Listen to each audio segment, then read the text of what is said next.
Good morning. এই গরমে টাকফাটা রোদ্রে বেরিয়ে পড়লাম একটা বিশেষ কাজে। আমি, আমার মাম্মাম আর সাথে নিলাম বর্ষা রানীকে।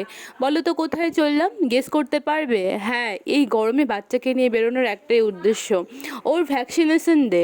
9th মান্থে মানে 9 মাসে একটা ভ্যাকসিন থাকে না, একটা নয় জানো তো, পরপর 4খানা ভ্যাকসিন, 2 হাতে 2টো 2 পায়ে 2টো, 4খানা ইঞ্জেকশন দিয়েছে।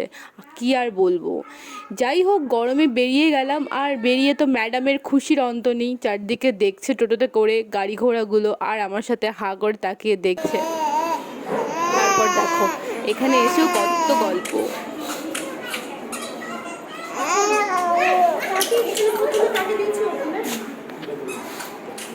প্রথম দিকে যাওয়ার পরেও চুপ থাকলেও জানো তো আমার নিজেরই কষ্ট হচ্ছিল যখন দেখলাম যে ইঞ্জেকশনগুলো বার করছে। কি আর বলবো, মাম্মাম এত কাঁদছিল ইঞ্জেকশন দেওয়ার পরে, কাঁদতে কাঁদতে কাঁদতে কাঁদতে বেচারি ঘুমিয়েই পড়েছে, এত কষ্ট হচ্ছিল। কি আর করব, কিন্তু দেখলাম যে একটুখানি ঘুমিয়ে পাওয়ার ন্যাপ নিয়ে আবার যেইকেই সেই, জানি না, এটাই মনে হয় ভগবানের আশীর্বাদ। এই যে দেখো, তারপরেই খেলা শুরু হয়ে গেছে। বাড়িতে এসেও সেরকম একটা কান্না করেনি, কিন্তু চারখানা ইঞ্জেকশন বলো। এই যে রাতের ভিডিওটা, রাতেও খেলছিল, সেই রকম জ্বরও আসেনি। কেমন লাগলো জানিয়ে, ভালো থেকো সবাই, টাটা।